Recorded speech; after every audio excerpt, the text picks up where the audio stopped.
월요일 아침 알람이 울려도 침대에서 일어나지 못하는 자신을 보며 나는 왜 이렇게 의지가 약할까 생각해 본 적 있으신가요?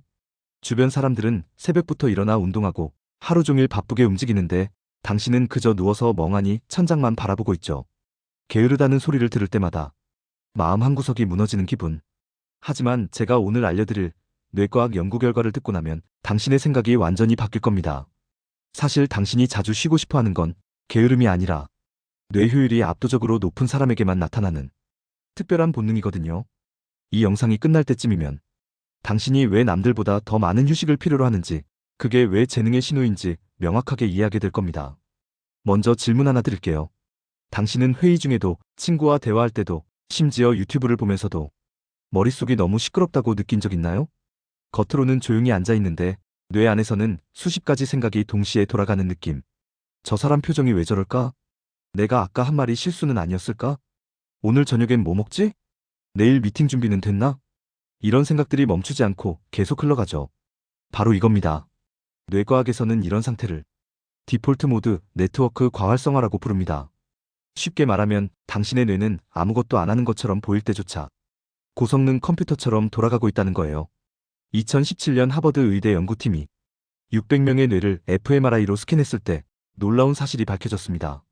자주 쉬고 싶어하는 사람들의 뇌를 들여다보니 휴식 중에도 전전두엽과 후측 대상피질이 일반인보다 37% 더 활성화되어 있었던 거죠. 이게 무슨 뜻이냐면 당신이 소파에 누워 멍 때리고 있을 때도 뇌는 쉬지 않고 과거 경험 분석, 미래 시뮬레이션, 문제 해결 패턴 찾기 같은 작업을 초고속으로 처리하고 있다는 겁니다. 마치 스마트폰이 백그라운드에서 업데이트 파일을 다운받는 것처럼요. 그런데 여기서 문제가 생깁니다. 이렇게 뇌가 끊임없이 돌아가면 당연히 에너지 소모가 엄청나겠죠? 실제로 뇌는 체중의 2%밖에 안 되는데 하루 총 에너지의 20%를 써버립니다. 그 중에서도 디폴트 모드 네트워크는 뇌 전체 에너지의 60에서 80%를 혼자 소비해요. 상상해보세요. 당신의 뇌는 지금 이 순간에도 퍼라리 엔진처럼 돌아가고 있는데 주변 사람들은 경차 엔진으로 움직이고 있는 거예요. 당연히 기름이 더 빨리 떨어지겠죠? 그래서 당신은 자주 멈춰야 합니다. 이건 게으름이 아니라 고성능 뇌를 가진 사람의 필수 충전 시간입니다. 자, 그럼 여기서 핵심 질문이 나옵니다. 왜 나는 남들보다 뇌를 더 많이 쓰는 걸까요? 답은 간단합니다.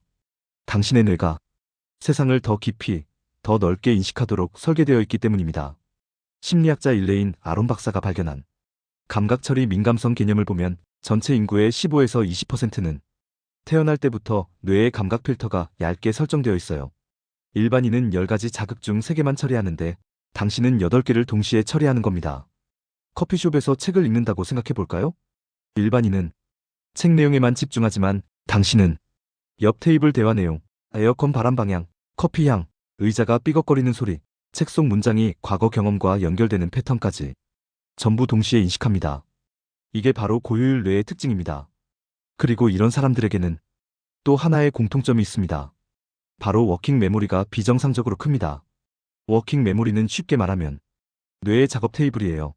일반인은 동시에 4에서 5개 정보를 올려놓을 수 있는데 당신은 7에서 9개를 동시에 처리하죠.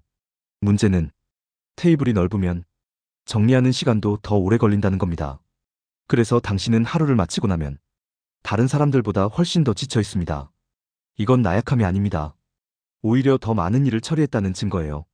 스탠퍼드 대학 신경과학 연구팀이 흥미로운 실험을 했습니다.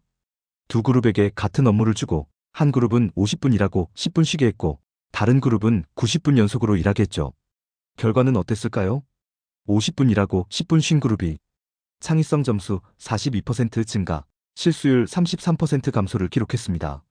특히 디폴트 모드 네트워크가 활발한 사람들은 휴식 시간에 오히려 문제 해결 능력이 급증했어요. 왜 그럴까요? 휴식할 때 뇌는 연결되지 않았던 정보들을 연결하는 작업을 하거든요. 마치 퍼즐 조각을 맞추듯이요. 그래서 샤워하다가, 산책하다가, 잠들기 직전에 갑자기 그거였어 하는 순간이 오는 겁니다.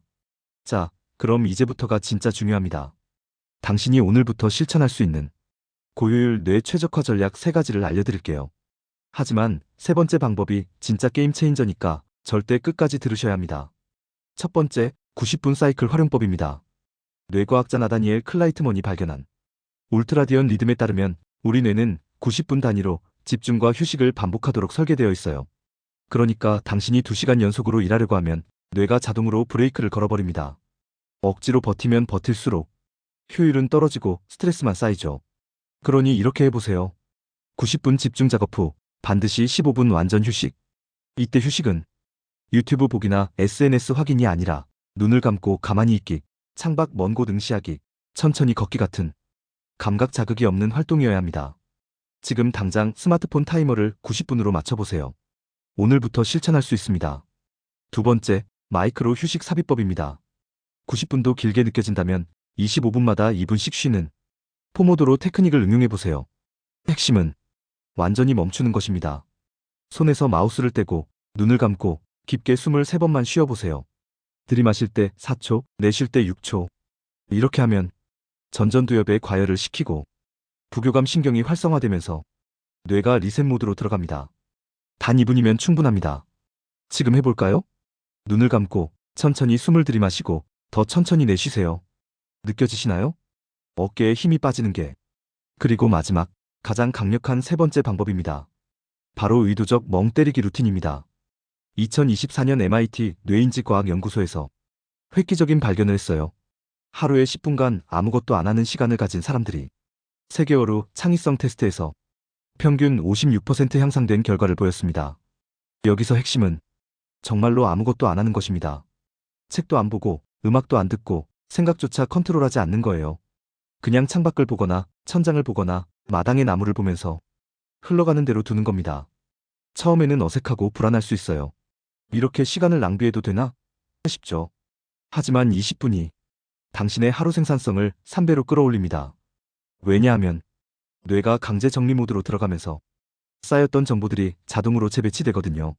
실제로 구글과 애플 같은 기업들은 이미 사내에 명상실을 만들어 놨습니다.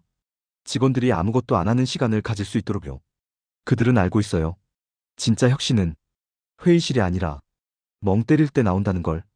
아이폰을 만든 스티브 잡스도, 상대성 이론을 발견한 아인슈타인도 하루에 최소 30분 이상 아무것도 안 하는 시간을 가졌습니다. 당신도 오늘부터 시작해보세요. 자기 전 10분 혹은 아침에 일어나자마자 10분 타이머를 맞추고 편하게 앉아서 그냥 있으면 됩니다. 생각이 떠올라도 쫓아가지 마세요. 구름이 흘러가듯 그냥 지나가게 두세요. 마지막으로 하나만 더 말씀드릴게요. 당신이 자주 쉬고 싶어 하는 건 나약함이 아닙니다. 오히려 당신의 뇌가 더 깊은 통찰, 더 창의적인 해결책, 더 의미 있는 연결을 찾기 위해 시간을 요청하는 거예요. 세상은 많이 움직이는 사람을 칭찬하지만 역사는 깊이 생각한 사람을 기억합니다. 당신은 후자에 속한 사람입니다. 그러니 더 이상 나는 게으르다고 자책하지 마세요. 대신 이렇게 말해보세요. 나는 고효율 뇌를 가진 사람이고 그래서 더 많은 충전 시간이 필요하다. 오늘 이 영상을 끝까지 본 당신에게 부탁이 하나 있습니다. 지금 댓글창에 나는 깊이 생각하는 사람이다라고 적어주세요. 그리고 주변에 당신처럼 자주 쉬고 싶어 하는 사람이 있다면 이 영상을 공유해주세요. 그 사람도 오늘 영상을 보고 자기 자신을 이해하게 될 겁니다. 다음 영상에서는 고효율 뇌를 가진 사람들이 절대 하지 말아야 할 3가지 습관을 알려드릴게요. 구독과 좋아요는 당신의 뇌가 이 정보를 다시 찾아올 수 있도록 북마크를 남기는 거니까 꼭 눌러주시고요. 그럼 다음 영상에서 뵙겠습니다.